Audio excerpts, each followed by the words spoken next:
Hi guys, welcome to my vlog. Maulang hapon. Well, pagkatapos natin sa bahay, trabaho, luto, linis, eto, pahinga muna si Palaboy. Sightseeing muna tayo ito dito sa dulo ng runway, barangay Bangkaw. Yung, pasensya na kayo, solo flight tayo ngayon, wala pa yung mga kasama natin. Marami silang mga ginagawa for today's video. Yan, magsosolo muna tayo. Lagay ko muna yung camera dito sa harap. Wala pa tayong holder, kaya tiis-tiis lang muna guys. Pag tumumba, ibig sabihin walang mahawak, kasi mag-isa lang tayo ngayon. Backing muna tayo guys. Ito ay dulo nung runway, Rizal Avenue.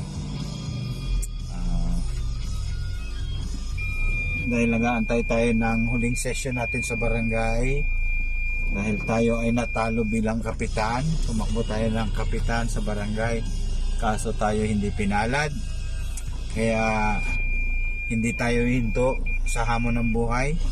Sabi nga nila, ang taong gipit sa YouTube kumakapit. Ayan, so yan guys, ito yung papunta ng bayan o downtown ng Puerto Princesa. Dali lang ha, sisiguraduhin ko lang na hindi tutumba. Wala tayong holder Ayan. So makikita nyo, malinis pa rin yung Puerto Princesa. Ayan, kaya yung mga nagbabalak ng lugar kung saan kayo magre-retire dito sa Puerto Princesa, invite ko kayo. Tahimik, maalwan ang buhay. Hindi ka nakikipag-abulan lagi sa oras at sa sasakyan. Tingnan mo, ang oras natin alas 2 ng hapon, pero madalang yung sasakyan, nakaka-refresh. Yan yung trabaho ni Palaboy. Pagtapos niya sa umaga maghatid sa asawa, pupunta sa barangay. Nung tayo kagawad pa, magsisilbi. Pag wala naman tayo sa barangay, eto, nasa kalye tayo kung nasaan tayo pumupunta, para sabi nga, gawin daw masaya ang buhay. So yan guys, pasensya na kayo, nag-start pa lang tayo mag vlog, kaya medyo limited pa yung mga gamit natin. Ayan, try din natin i-upload to, please like and share and watch my YouTube channel. Yeah. Pala_boy. It means Palawan boy. Kung merong Manila boy, ako yung Palawan boy. Laking probinsya, ayoko sa syudad na congested. Domesticated ako kaya mas gusto kong mabuhay sa ganitong lugar. Simple, kakain ka ng 3 beses ang araw. Pero kain na lamon, hindi kain Kaya si Palaboy ngayon lumalaki na. Sa mga ilang araw, ipopost ko rin or ipapakita ko rin sa inyo yung mga 2 years, 3 years ago na mga trip natin na hindi pa uso sa YouTube, pero ginagawa na natin, mag-save ng mga memories. So ito ay part ng Bangkaw.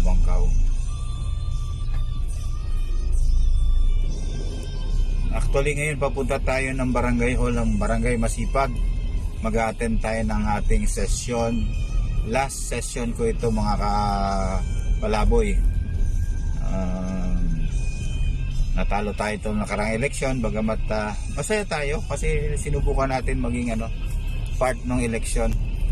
Shout out sa mga nanalo. Ayan. Don't forget to like and subscribe my channel. Ayan. Thank you pala sa sa ngayon isa pa lang yung supporter ko. Hindi pa supporter pa lang. Yan, shout out sa iyo kung sino ka man. Thank you sa pag-subscribe. So ito, nasa Old Airport na ako mga 5 minutes na lang nandun na ako sa aming barangay hall. Hindi ko muna i-cover yung aming session ha, kasi halimaw ako pag nasa session. Nasa tama lang naman. Pag sa tama, ipinaglalaban natin yan, mga palaboy. Yan. Kung makikita natin sa right side, nandyan yung old airport. Yan siya. Oo, hirap lang itong solo flight. Wala maghawak ng camera, pero kakayanin yan. Okay guys, dito lang muna. Maraming salamat at magandang hapon. May tricycle na makulit. Bye bye.